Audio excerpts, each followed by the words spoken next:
Good morning, good afternoon, good evening, depending on where you are throughout the world. We know we have people from a very wide range of locations for this, the first of the AI dialogues, the Equitable AI dialogues undertaken by the Equitable AI Alliance. I'm going to just hold on for 2 to 3 minutes to let everybody who's waiting to come into the room come in, and then we'll make a prompt start.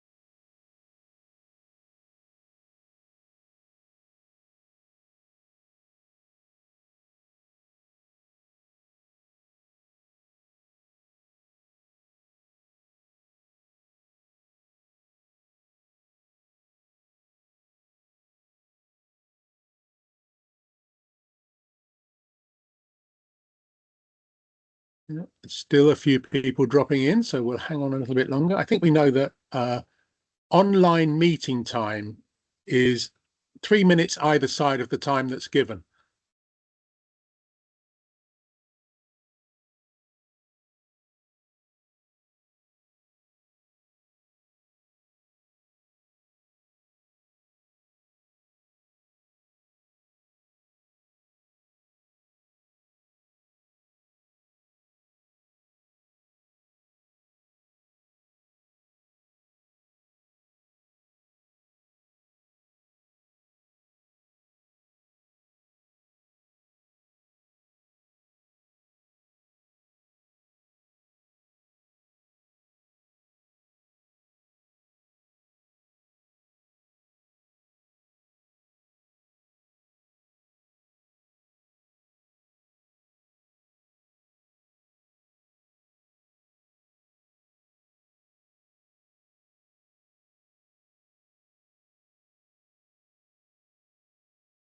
Okay, we will make a start. Welcome, everybody, to this AI Alliance dialogue on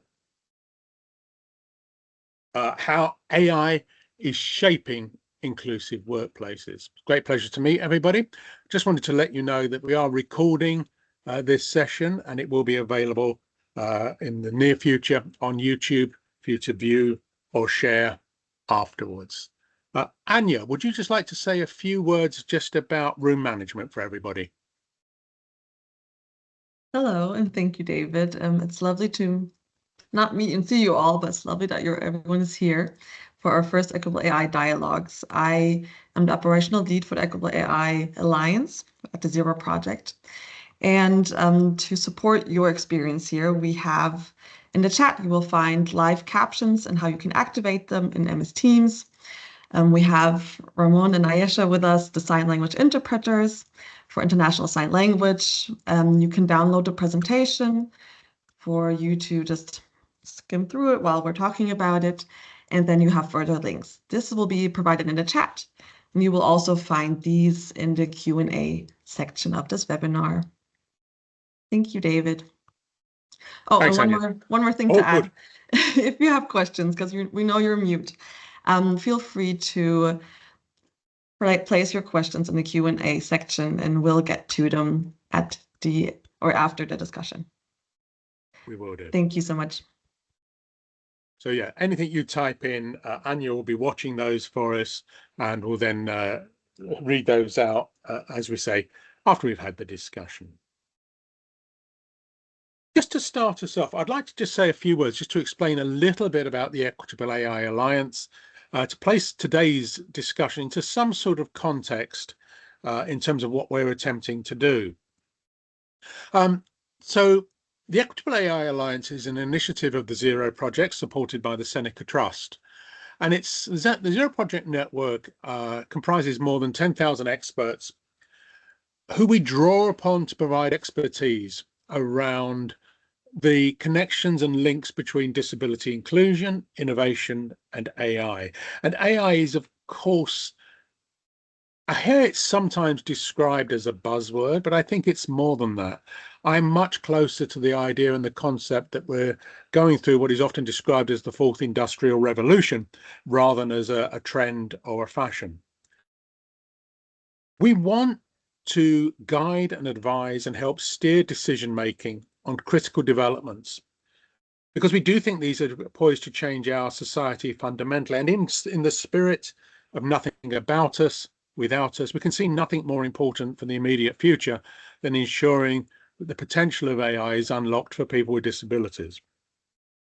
To do that, for the first year, we particularly worked on liaising with conference organisers, and we place our experts, especially those with lived experience of disability, at the heart of influential debates about opportunities and risks related to AI.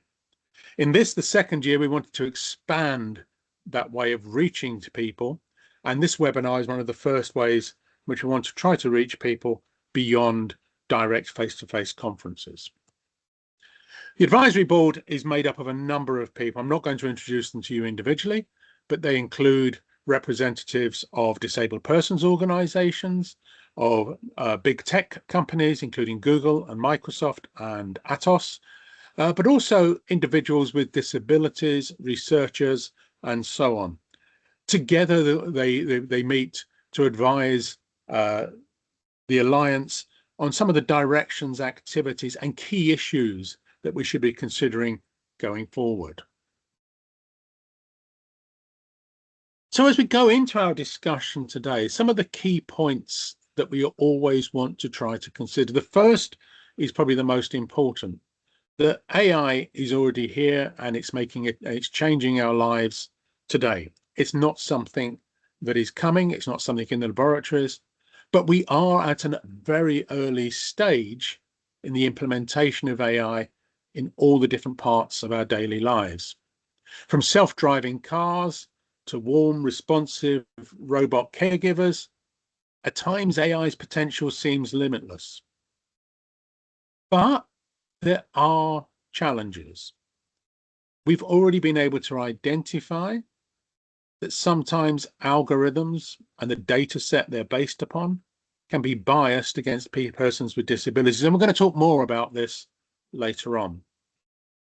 And we believe strongly that inclusion, accessibility, and equality need to be fundamental to current and future developments if AI is going to meet real-world needs.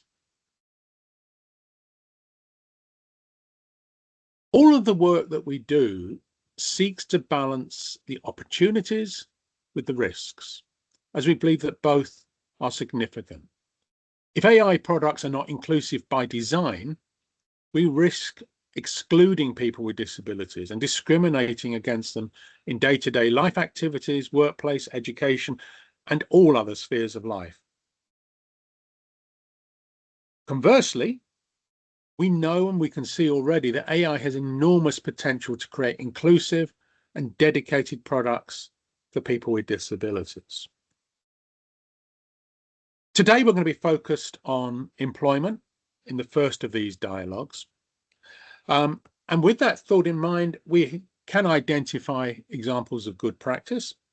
The platform we're using today for this webinar, Microsoft Teams, is a good example of how AI is being used to provide real-time captions and live transcriptions. It has integrated conversational AI assistants and AI-powered noise suppression and voice clarity enhancements. And this is a really good example of where AI has been integrated into mainstream products to meet a diversity of needs.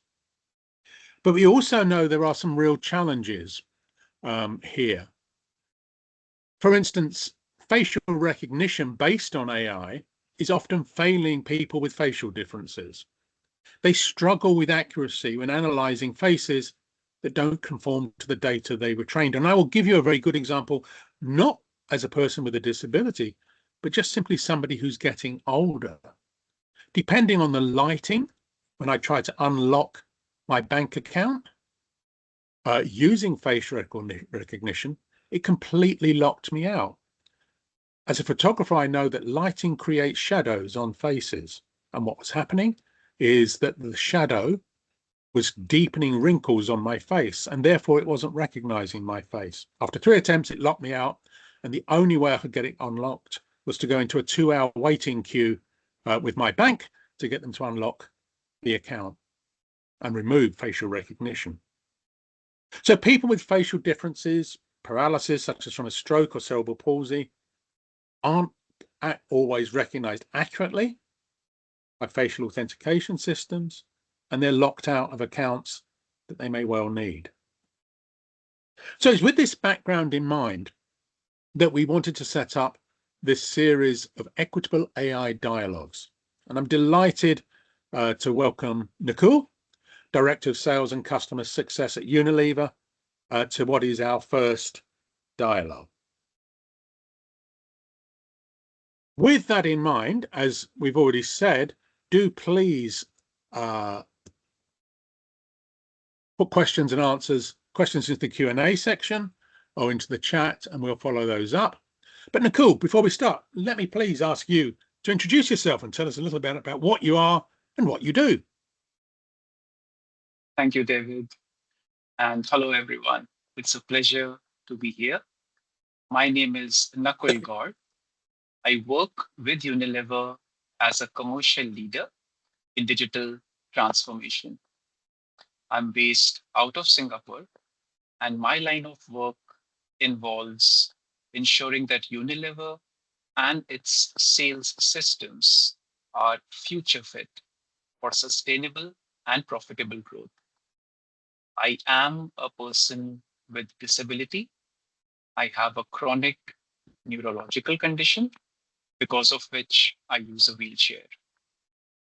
My experience of being a person with disability has really fueled this desire in me to help others and pay forward the support that I have been very fortunate to get. So I lead the Global Employee Resource Group for persons with disability at Unilever. And also I lead multiple initiatives in the voluntary space in ensuring that persons with disability have a fulfilling and enriching professional journey. Looking forward to our discussion. That sounds like a fairly significant workload, Nakul, and sounds very interesting and makes it very relevant for our discussion today. With all of that in mind, can you just tell me a little bit about how you are using AI at Unilever, and to some extent what you're doing, what you're using personally? Brilliant. I would be happy to share that. So the way I will articulate that particular framework would be essentially in 3 separate buckets. Now, these are 3 areas where we are seeing a lot of use cases of AI enhancing productivity and employee experience. I'm going to share that at an overall organization level, and also some specifics about what persons with disability are finding useful, particularly. So the 3 important use cases, and again, by no means these are exhaustive, are AI is really helping in enhancing communication support for pretty much everyone in the organization. It's helping in reducing cognitive load to make things more manageable. And it is helping significantly in personalized learning. If I were to just double click into each of these segments briefly, when we talk about communication support, we can again consider communication between a person or an employee and the overall organization, or it could be a peer-to-peer or a peer-to-group type of a communication exchange. When we talk of the person to enterprise or organization communication, what we are really seeing across different organizations is the emergence and really proliferation of a lot of chatbots. A lot of these chatbots have actually now been customized with the data and the specifics for particular organizations. Unilever launched its own AI chatbot around 5 to 6 years back. And over these 5 to 6 years, again, what I have also experienced is the accuracy of answers as well as the relevance has increased multiple fold. And this helps everyone, right? This helps people who are looking to get information. Let's say you are a new employee who has joined the organization. You can quickly access whatever you want to know to get started. At the same time, even at an organization level, this helps in reducing a lot of those operational tasks that most of the times HR is required to do. So that's one on communication support. And of course, David, as you shared, some good examples of MS Teams, using that as a platform with closed captions as well as transcripts. This is really helping pretty much everyone.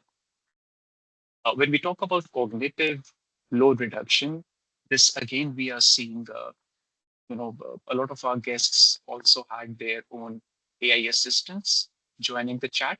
So again, it helps in assessing the information, taking the necessary snippets, ensuring that everyone after the meeting is very well aware of the actions, etc., that they're supposed to take.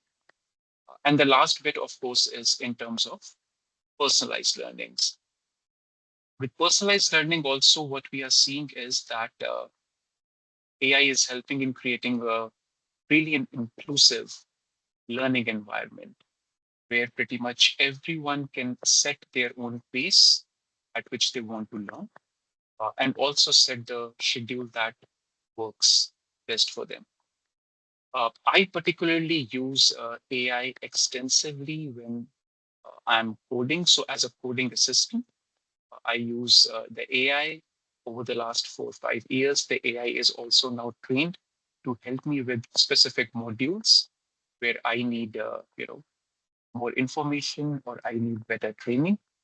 And also I am using AI to help me in personalized learning. So when I'm creating certain apps that help me in automating workflows, some of the AI chatbots out there are incredibly intuitive and wonderfully helpful.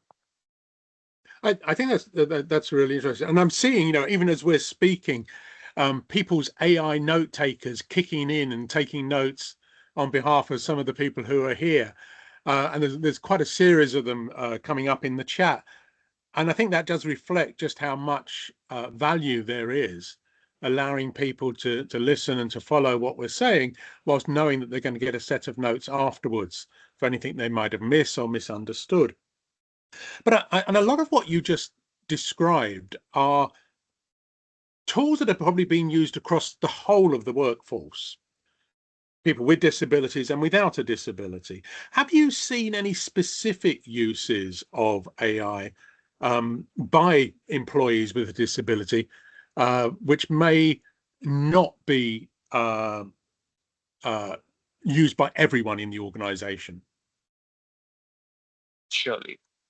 I believe one of the very impactful use cases, again, would be in the sphere of assistive technology. Mm. So, where there are people who have a hearing impairment or who have a vision impairment, they are really using different assistive technology devices.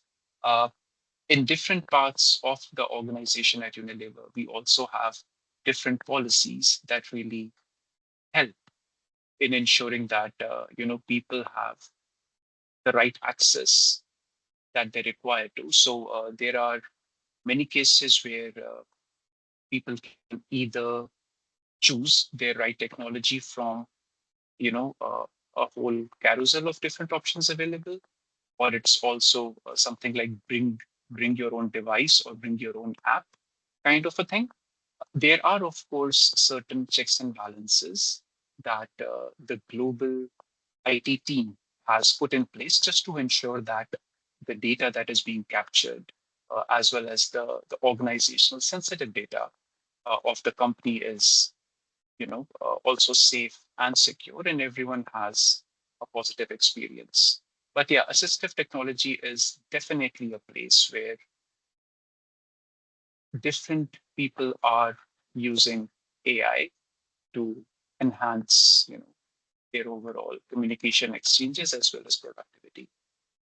And I think that's a very good point. I mean, certainly in other work that I do around innovation and assistive technology, we're seeing two really significant trends. The Mm-hmm. first is the development of new forms of assistive technology, which are AI driven. And we're seeing those very rapidly developed by startups and so on. The second, though, is perhaps equally interesting, that is that we're seeing existing products implementing AI to improve effectiveness and efficiency and to add new features and functions. Now, I think the second one is particularly interesting because at times we're not going to know that AI is actually underneath what we're doing. In the same way as that AI was providing captions on YouTube, most people didn't realize that that was a form of AI that was doing that. Mm-hmm. They just saw that as a YouTube tool. And I think over the next 2 or 3 years, AI is going to become almost transparent. We're not going to know that AI is working on our behalf. It will just simply be part of what we use. And that probably brings some challenges to companies in terms of data. That's true. That's true. And David, actually, I would like to, because I know, your work involves really looking at some of these evolving technologies across the breadth of the world. So the second point that you mentioned, are there any particular examples that stand out, which I believe our audience will also benefit from knowing? Yeah, I mean, some of the obvious ones that we've talked about are note taking, not just in online meetings, but in face-to-face meetings.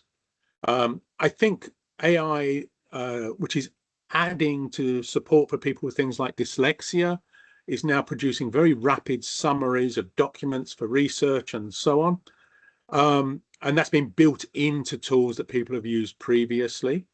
One of the mainstream products I see many people with dyslexia using is Grammarly, and that seems to be very effective in providing some level of support at a very reasonable cost for people.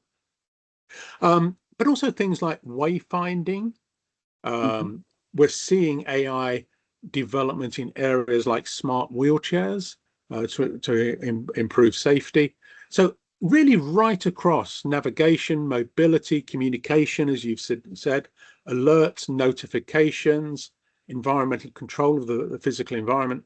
AI is being embedded into all of these to more or less extent. And I was just thinking, Nakul, while I was saying that, what feedback have you had from other people with disabilities at Unilever about how they feel about using AI within the company and beyond? So I think, David, just to build on the point you mentioned, the overwhelming feedback, this is not just from people at Unilever, but even the other people and forums that I speak to, is that AI has really emerged as a great equalizer. We really saw this, all of us experienced this during COVID times, when MS Teams really progressed really fast, with technologies like closed captioning as well as transcription. But at an overall level, AI has and is helping everyone, in particular persons with disability, in overcoming some of these challenges and hurdles with regards to communication as well as managing the cognitive load. What is also equally interesting as well as encouraging to see is that I mentioned about the employee resource group. So now, actually, it has been almost 2 to 3 years where we are also seeing a lot of this employee-led innovation.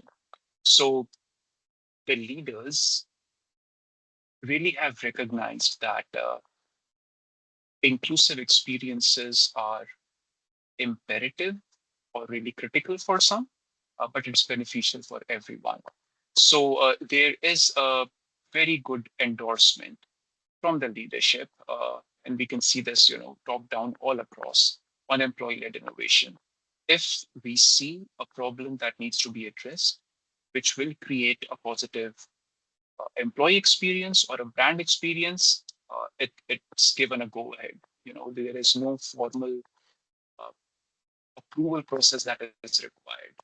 We can start building it, of course, within reasonable means. And that has led to a lot of positive experiences for everyone, in particular for persons with disability, because that really unlocks proactive accommodation. So even with some of the digital products and services that are being evolved at Unilever, inclusive experiences is embedded at the very heart. It's not really an afterthought. So again, it's some of these all paths coming in, which really creates this positive virtuous cycle, which benefits everyone. And I think, despite the opportunity and the potential and the significant change this can bring, obviously there are issues that need to be considered, some particular challenges that we're facing. Having gone through this process with Unilever and listening to what others are saying, where would you recommend that companies start where they're looking to adopt and implement AI?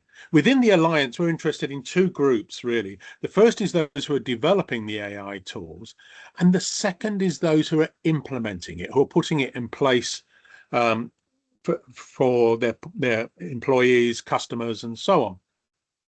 Where would you recommend, what would you suggest are the starting points for people looking to implement? Yeah, it is. It is a thanks for that question. And I can fully relate to it because although a lot of us recognize there is so much that can be done, at the same time, there is so much noise that it can get, pretty overwhelming and confusing. What I have found effective is really to identify some, to begin with, 2 or 3 use cases, right? Really critical use cases where you would, of course, assess that if AI were to solve this particular challenge or a problem, this would be the benefit that will get extended.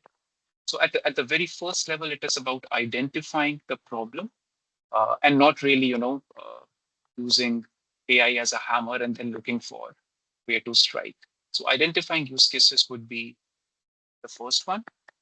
The second one is definitely, of course, considering that the leadership support as well as whatever other resources that are required are already addressed, ensuring that persons with disability are included as a part of the solution from day one.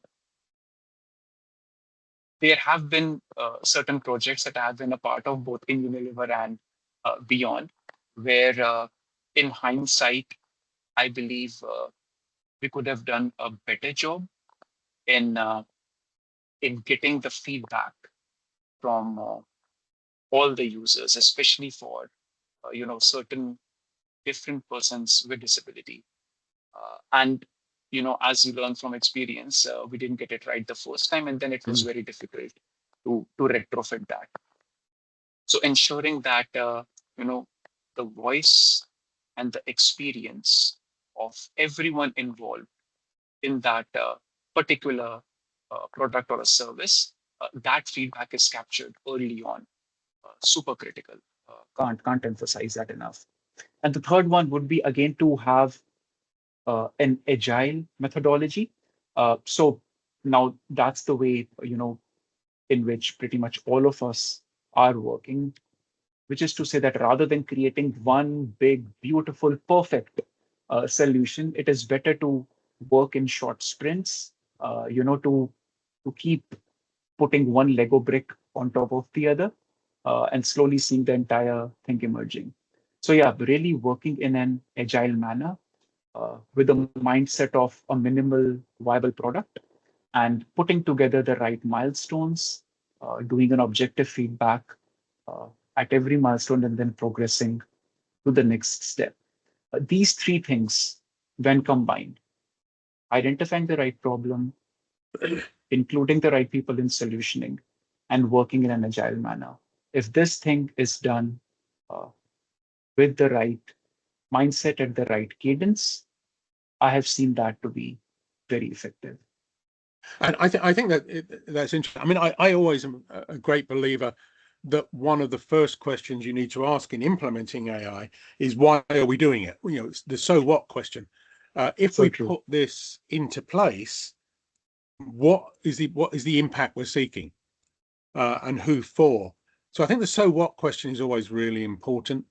But that also sort of takes me into one of the concerns. I think we're seeing a little bit of this in the chat, which is about the extent to which people with disabilities very rapidly may become dependent on the answers that AI is giving them to questions, and support that it's offering, without perhaps really understanding how to gauge the accuracy of what's there.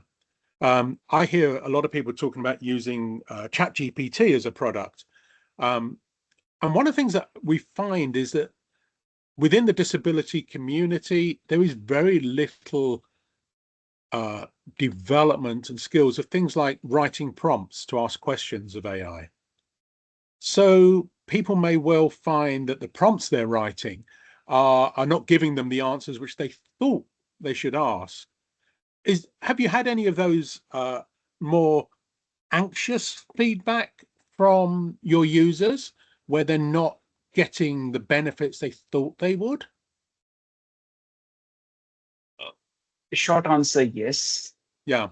That is the feedback that comes often, and this is also something I have experienced, and even I experience pretty much on a day-to-day basis when I use platforms like Chat GPT or Claude or what have you. Just take your pick. So that is a real concern. First is just the authenticity and the accuracy of the responses that are being generated, because different tools have different algorithms, and we all know that hallucination is a key problem. So even though we hear from the developer community and from all these organizations that they are working to address this problem, but it will take time for these algorithms to self-correct. So one of the things that we often say in our teams is that always cross-check and validate the responses that we are seeing or that are getting generated from AI. Of course, the responses are only as good and as accurate, David, like you rightly said, as the prompt. So prompt engineering, again, I think of it that, maybe around 10 to 20 years back, as we all used to start, working on basic Excel and certain computer skills, pretty much prompt engineering will become uh, sort of the go-to initial table stakes, something that everyone should be very proficient in. And how are we The going to do other, that, Nicole? How are we going to help Hmm. give people the skills and the knowledge and to some extent the experience to do that. I had a really interesting discussion recently with Nathan Cook from the Special Olympics, and one of the things that they were looking at doing, and which was a natural, was they were taking documents that they knew were high quality, that were good, feeding them into an AI tool, and then saying, write me a prompt that would have given me all of the key points contained in this document.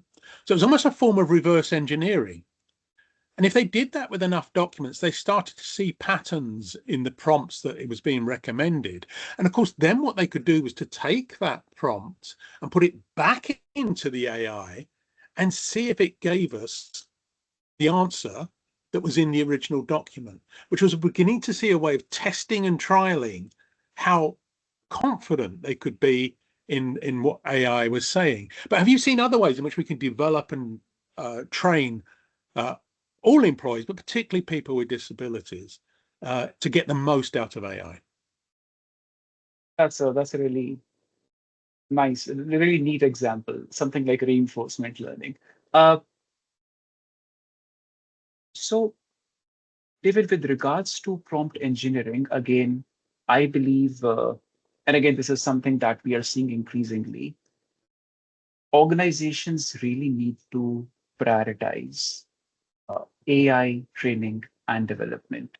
And when we talk about that, one of the first and the most fundamental things is prompt engineering.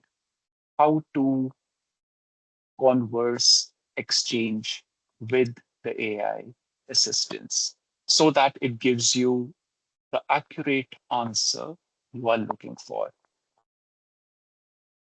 It will get so again, there are a lot of resources that can be used on this, both at an organization level and also for people or individuals. Specifically for persons with disability, I believe this is again something that comes by design. So again, to share a personal example, let's say I'm using a wheelchair. Google rolled out a feature about I think it was a couple of years back, where on Google Maps you can then actually select, you can put a filter that I want to go from location A to location B, and please show me the path that is wheelchair accessible. And when, of course, like it started off, like any particular service, it wasn't perfect. At times, I was stuck in a busy road, and I said, "Oh my God, how do I cross this?" But what really happens is, as we start using it, there is, of course, a feedback loop uh, that comes into play, so the recommendations become sharper. And also, as a user, I think you just become more aware that what do I need to do, what do I need to do now, which will improve the quality of the results and will, really help me in addressing the problem. So sorry for the long-winded answer, but really, prompt engineering needs to be something that should get picked up by the organizations for pretty much all the employees, more so for individuals and persons with disability. And also, as a person with disability, I believe I really need to test and try these things out myself and keep making the necessary tweaks so that it helps me, with better results. And I think there's a huge role for disabled people's organizations to play here, which is helping develop the skill of writing a prompt for the population they're there to serve. I think not doing so and not making sure that people can use AI effectively can be is going to create much longer term problems and open up new digital divides. I think also the one thing which I think I find quite fascinating about this is where people are beginning to apply that use of prompts quite imaginatively. So I met a colleague about 18 months ago And she was explaining, as a person with autism, one of the things that she finds most difficult in the workplace is not the work, but it's the social interactions that go on in the workplace, particularly if there's a big meeting or an event that she's expected to attend. So even at that stage, she was starting to use ChatGPT by describing the people she was likely to meet and asking, what are the things that this group are most likely to want to talk about? They might ask questions. What might my responses be? And what questions might I want to ask of others? And it was a very idiosyncratic personal use, but it provided a scaffold of support that none of that technology was designed to do this, but her imagination was helping hugely. She was a very divergent thinker, and hence this.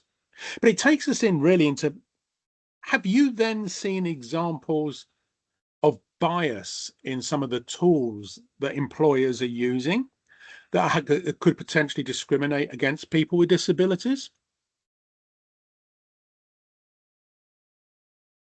The one example, of course, that comes to my mind is regarding the hiring. Yes. To some of the algorithms that are using in the recruitment or hiring process. Yes. Yeah. One part of it, of course, is that every algorithm has its own maturity curve. So that is definitely one part. But the other thing also is that what's happening with recruitment also is that, and again, I was also speaking to a friend who who heads a recruitment agency, is that now what's also happening is that both organizations as well as uh, candidates are using AI chatbots. So, the job descriptions are not really very accurate or sharp. And at the same time, also the resumes or the cover letters that the candidates are sharing are also sometimes, not accurate, and it matches pretty much all the keywords uh, in uh, in the job description. And again, uh, it is a problem that is not helping anyone, not the organizations as well as not the candidates. And one of the things we've talked about a lot is data sets, is inclusive data sets. And I think this is one of the areas where we want to encourage, when you're looking to implement AI, is asking questions about the diversity of the data set. Where is that diversity coming from? What's the range of needs and identities of people whose data is being used, whether that's in terms of responses of language or whether that's in terms of facial recognition and so on. I remember a couple of years ago, Jutta Trevoranius, somebody I admire greatly, talking about how there's huge value in design of AI in working from the outliers inwards. So starting with the exceptions to the rules and building the AI to use that data. And by doing so, then as you pulled in other data, you met those needs as well, rather than starting from the average, from the center, and then removing the outliers because they didn't fit the pattern. So I think when we're talking to people about implementing AI, some of these are really big questions. And I think it takes us into some questions around policy. We're seeing a lot of discussion about strategy and policy from governments, from within the EU and beyond. From your point of view, what would you like to see included within that policy to ensure that we're getting the greatest benefit?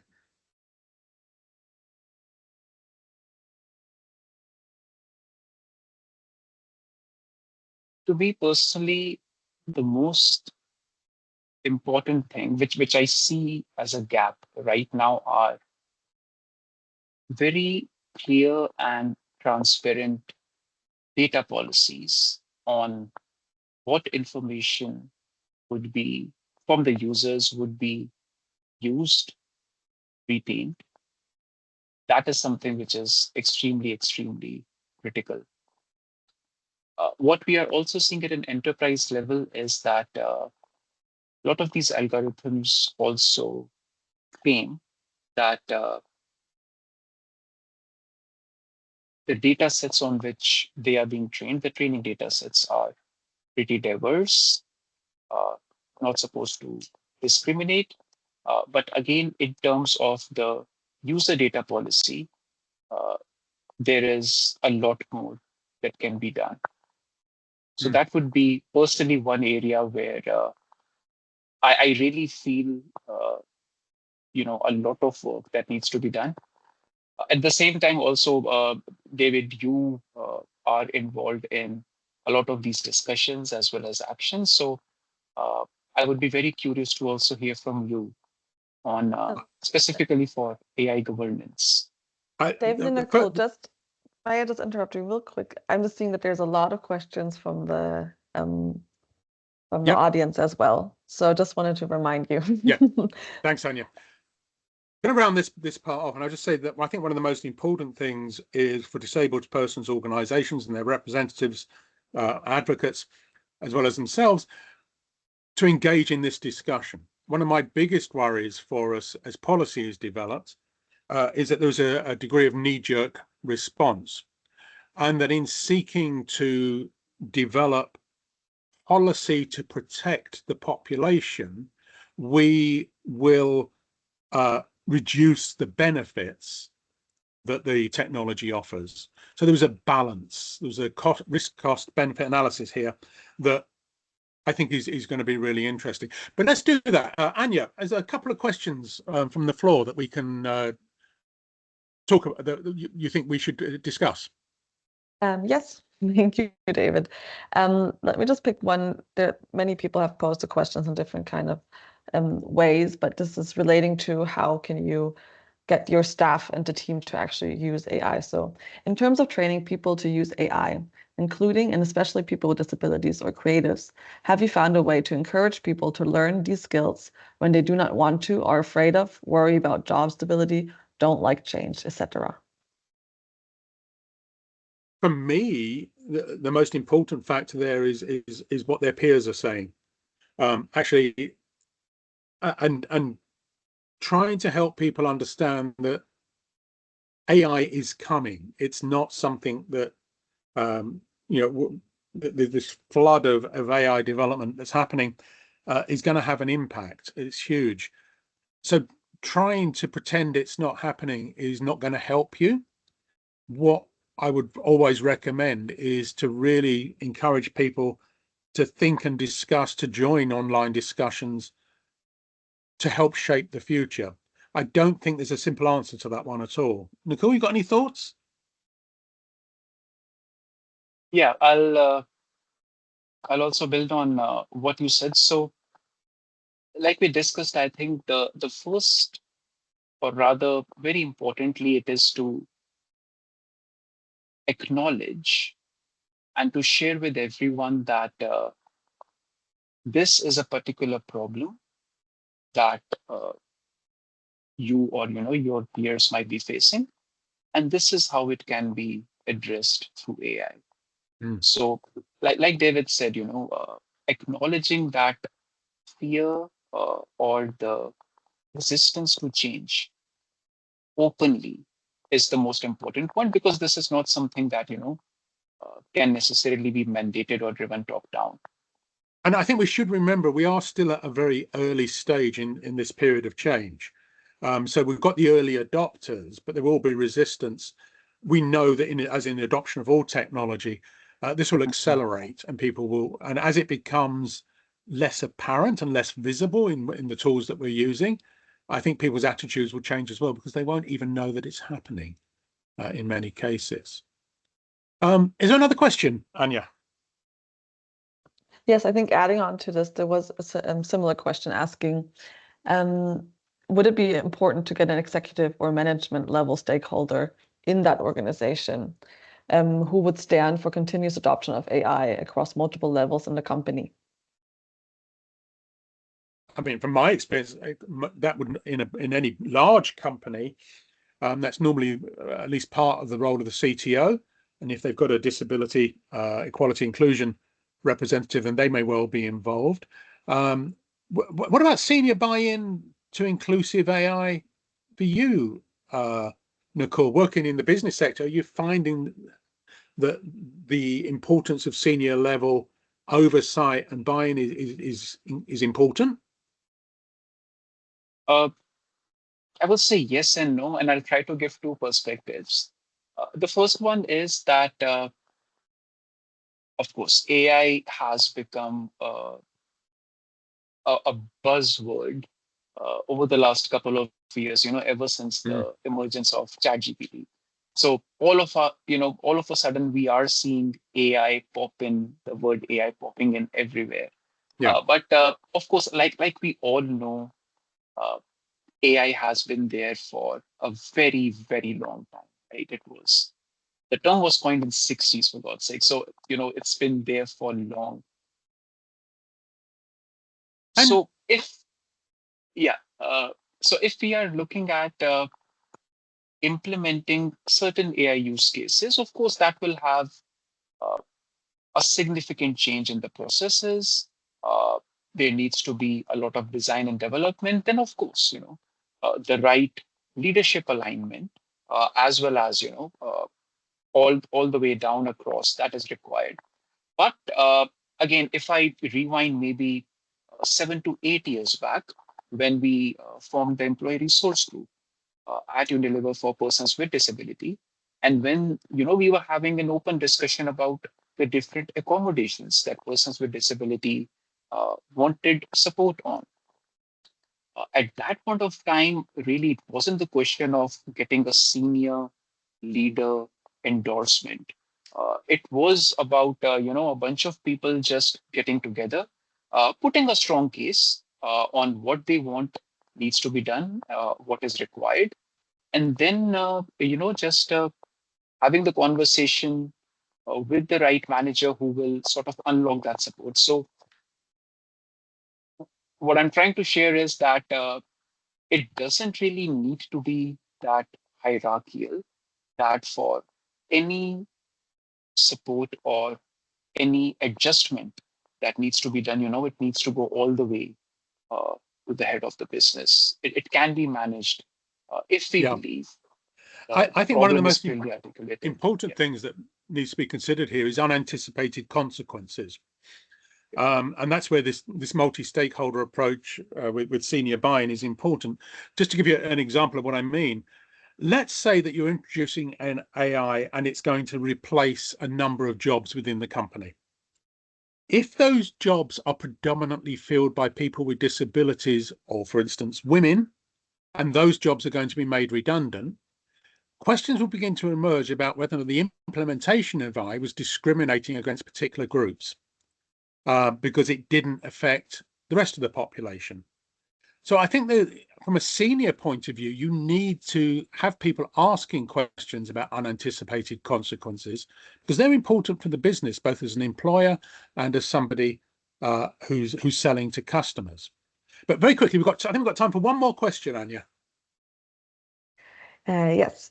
Civil service public bodies may use AI for some functions, however, understandably cautious using AI for security and data protection. However, it would be good if there were workarounds to allow staff with and without disabilities to use AI for tasks and efficiency, and more training and testing of such tools would be good.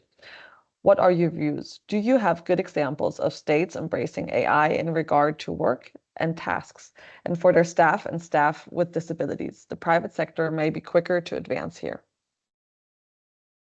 That's quite a long and complicated question. I think what I would say initially is one of the big issues is about data storage and where data is being stored and analyzed, and whether or not data is being protected under the laws of the company where the company is situated and incorporated. I think that's one big question, and we're finding that with some projects that we're talking about. But I think then the second one is, I've forgotten what the second one is. Nakul, let me hand that over to you while I try and remember my other point I wanted to make. Yeah. So there are lots of nuances to this. Data sovereignty, like David said, is definitely one very important point. But yeah, data security as well as protection are the other nuances. Like I said, it is extremely nuanced. In my experience with the public sector, uh, unfortunately, I don't have much to share on that part. But with private sector, what we have seen, and again to share the example for Unilever. So the AI chatbot that first we adopted was a Microsoft Copilot 365. It was not ChatGPT for the primary reasons that they were a set of data protection policies that Unilever had put in place, and there was a very objective assessment that was done for multiple AI chatbots, and the team identified Microsoft Copilot as the best option. At the same time, so then Microsoft 365 for Unilever was trained on different data sets, again, which was internal to Unilever. So they were sort of you can think of it like a different environment that got created. And the reason I'm sharing some of these details is that it's a set of everything what we have been discussing. Data protection and privacy are extremely important. And also, even though some of these technologies do seem very promising, we do need to watch out for those unintended consequences very slowly. The other point I was thinking of is, I think in terms of making decisions and thinking about policy, being clear on what aspects of the AI are being done in the cloud and what are being done on the device, what is often referred to as cloud versus edge computing. There may be less security issues for data that's held on an individual's device, or whether the AIs were operating on that device rather than things that are operating in the cloud. I'm afraid we're going to have to stop there. And I want to thank Nakul. I think just very quickly to summarize, we've seen that AI is making a very big difference in the workplace, automating repetitive tasks, enhancing decision making, improving accessibility, smart virtual assistants, personal learning. But we've also been able to identify and discuss some of the negatives and some of the challenges around accessibility of interfaces and over-reliance on automation, privacy and surveillance concern, bias in hiring and benefits algorithms. And I'm going to actually just mention there as well productivity algorithms that gauge how much work somebody is doing and how long they're spending on a task. We very much believe that as we need to amplify the opportunities, designing with accessibility from the start, leveraging AI for personalized support and promoting AI for task assistance. We need to provide AI literacy and training and involve people with disabilities in AI development. All of these come together will help us make best use of the AI that's going to be available. And in doing so, also to mitigate risk. And I saw a comment in the chat, auditing for bias in AI systems, regularly checking the outcome and helping people identify if there are disability-related biases, ensure transparency and human oversight, keep human review as a backup. That's one way in which we check that the data, avoid one-size-fits-all automation, systems that allow flexible accommodations rather than rigid rules, and strengthen data privacy protections. Be very careful with surveillance AI, protect data, and ensure that we receive consent. These are principles that have been in place in many other areas, but they need to apply to our AI. Most important, when we talked about policy, one of the things we hope to see is that we mandate inclusive procurement and standards for AI, adopting AI systems that meet accessibility and inclusion benchmarks.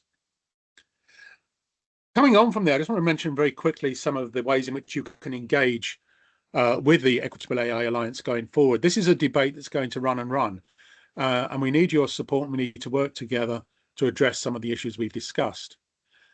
Do please connect to us and share with us and connect organisers of conferences where we would be able to support a speaker to attend to raise these issues outside of our echo chamber with new audiences. Please use and contribute to the Equitable AI Knowledge Hub. This is where we're building a bank of important resources for disability inclusive AI, which will help you shape responses to questions that emerge. We're happy to deliver more webinars, either to a specific community, geographically or needs, or to within companies and groups of companies and organizations. And do please join our LinkedIn group. Disability Inclusive AI on LinkedIn has several hundred members, and it is where many of the latest trends, innovations, questions will be discussed and shared. Above all else, do get in touch, whether it's to me, whether it's to Anya, or if there's anything specific that Nakul talked about that you'd like to know more about, do feel free to contact him directly. We will send these slides out to everybody, so you've got all this information, links, and so on. But to finish off then, I just have one last question for Nakul. Looking ahead, Nakul, looking to the future, what do you see as the most important trend that we should be considering and thinking about for the next few years?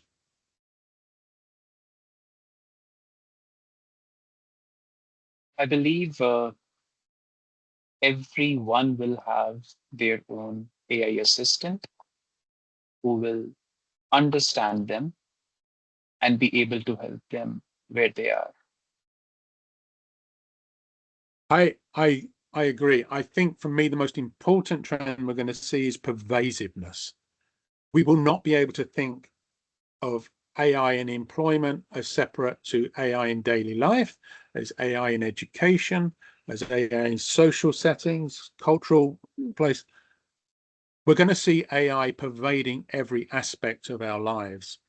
The rules, the regulations, and the strategies we put in place need to encompass that huge diversity, especially for people with disabilities. I want to close there and thank everybody for joining us. And we will go through the questions and see if there's anything else we can respond to. But thank you again. And Anya, is there any last thing you want to add?